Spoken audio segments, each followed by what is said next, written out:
culture is a simplification and a lie. It's the currency by which fools navigate the world. Smart people get beyond it, and you can choose when to do that. I don't think for myself it happened until my middle 40s, and then suddenly, because experience and maturation somehow found each other and carried me forward, I began to think like this. Before, I was, in a sense, a true believer.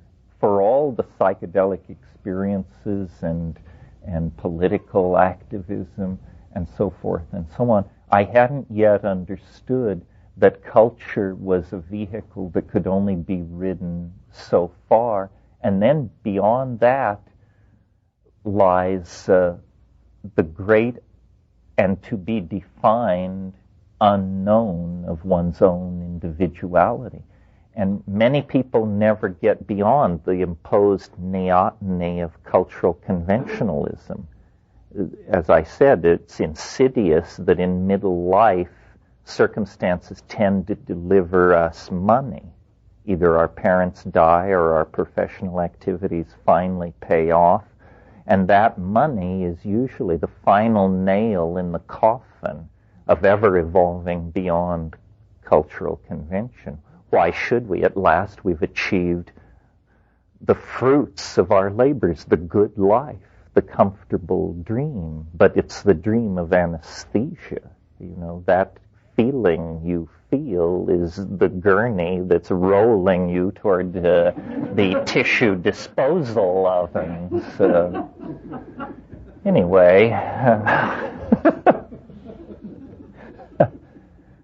yeah, Mike.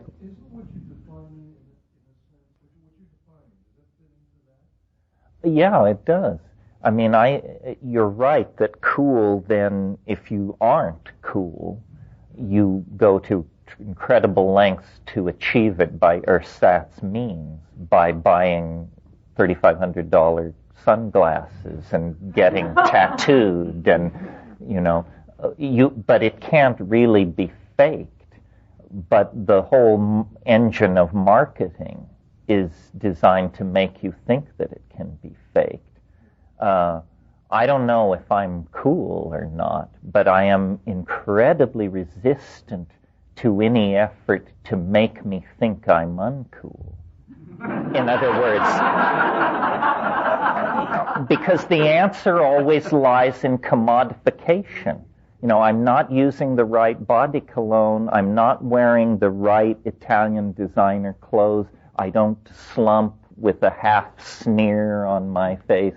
All of these things which are marketed as the accoutrements of cool. So you get a clueless culture aping cool, and of course real cool can't be commodified. That's what makes it so cool and so maddeningly distant from the uncool.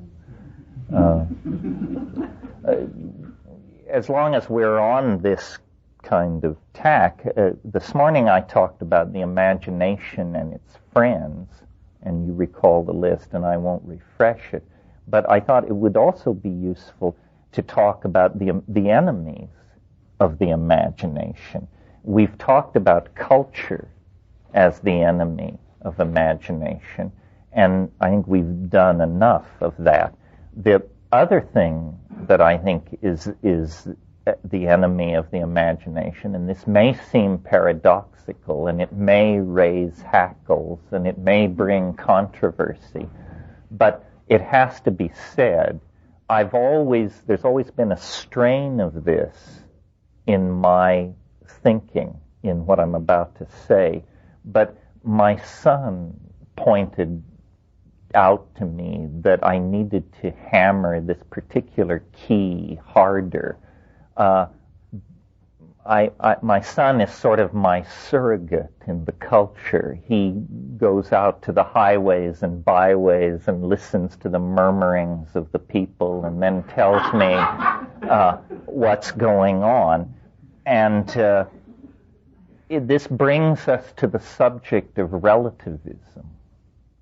I never quite heard it put this way until he put it to me this way. What is relativism? Relativism is the idea that your ideas are as good as anybody else's ideas, and all ideas are equal in worth because nobody can tell what's going on anyway. It's the live and let live, laid-back approach to doing intellectual heavy lifting.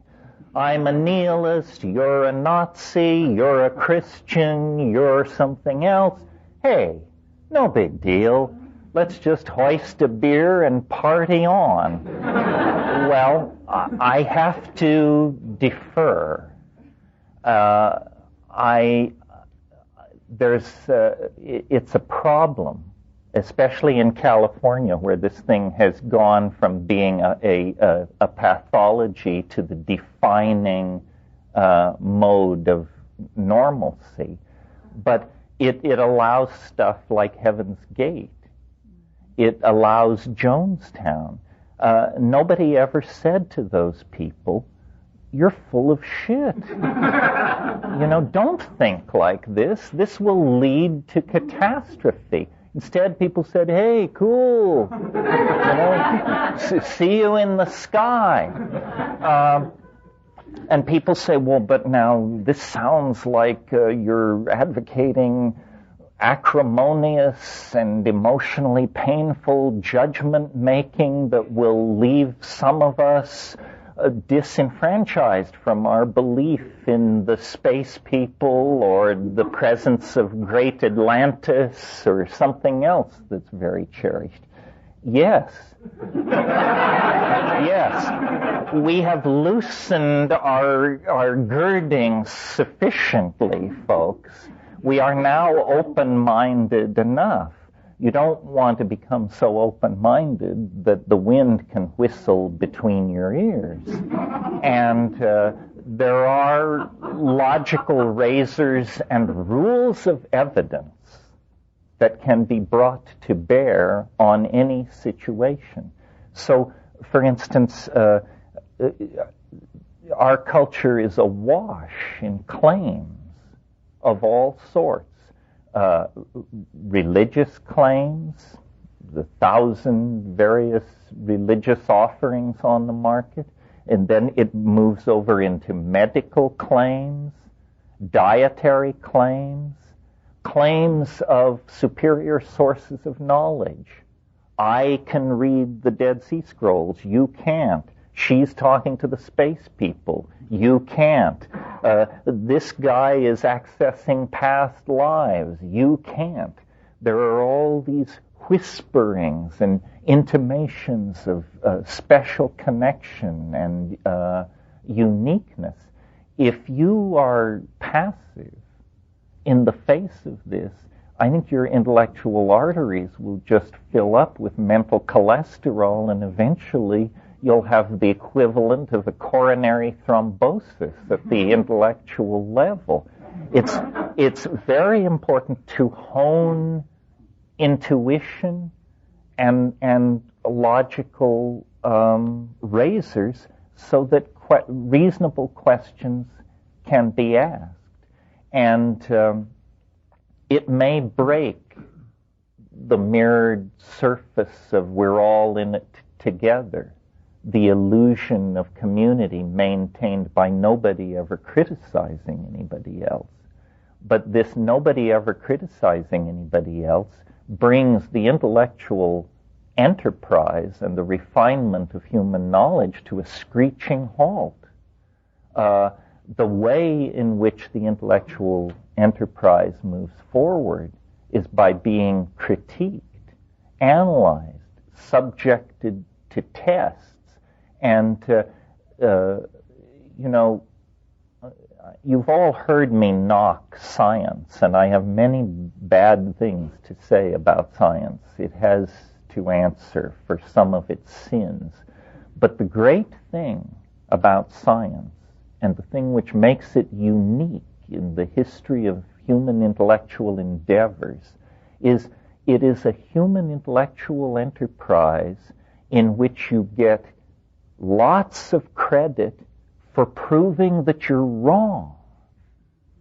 Scientists really respect each other for proving that they are wrong. If you have a theory that you've defended for 15 years and then you publish a paper saying, I've been over it again, I've looked at the data again, and you know what, fellow colleagues, I botched it. I was wrong. They promote you for this. They say, this is the essence of intellectual honesty. We know you do good work because we see how you trashed your early accomplishments. Religion doesn't work like this. In the religious domain, you never admit you're wrong. You further elaborate the story to save whatever preposterous notion has been exposed, and you never deny, you never recant, you never go back. And so what you get is error, based on delusion, based on illusion, based on lie, based on half-truth, based on supposition, based on somebody thought it would be nice if. And it's no wonder that there's not a great deal of spiritual juice in that. So I think there are many things to be said about science, that it has relied on probability to too great an extent, and so forth and so on. These are technical issues, but in our personal lives, it's a wonderful thing to take as a model. Always seek the simplest explanation. This is called the principle of parsimony, otherwise known as Occam's razor. Sounds very fancy. All it means is always prefer the simplest explanation. Try the simplest explanation first. If it fails, complicate it as little as you have to go to the next level. But we live in a culture where the simplest explanation is never accepted. Somebody sees a light in the sky. Immediately, it's a UFO invasion. The possibility that it was a meteorite, a piece of aircraft in trouble, something like this, is not entertained. And so consequently, people's intellectual lives become incredibly baroque, but unanchored in the world of observation and reasonable discourse. And God knows the world is so tricky that without rules and razors, you are as lambs led to the slaughter. And I'm speaking of the world as we have always found it. Add on to that the world based on techniques of mass psychology, advertising, political propaganda, image manipulation. There are many forces that seek to victimize us. And the only way through this is rational analysis of what is being presented. It amazes me that this is considered a radical position. I mean, this is what used to be called a good liberal education. And then somewhere after the 60s, when the government decided that universal public education only created mobs milling in the streets calling for human rights, education ceased to serve the goal of producing an informed citizenry, and instead we took an authoritarian model. The purpose of education is to produce unquestioning consumers with an alcoholic obsession for work. And so it is. But as people who may have had one foot in this system at one point and another foot in it at another, I think it behooves us to be alarmed and to attempt to recapture our souls, essentially, from the nets of a propaganda, market management, commodity obsession, money fetishism, these various extremely infective memes that are spread everywhere. Yeah.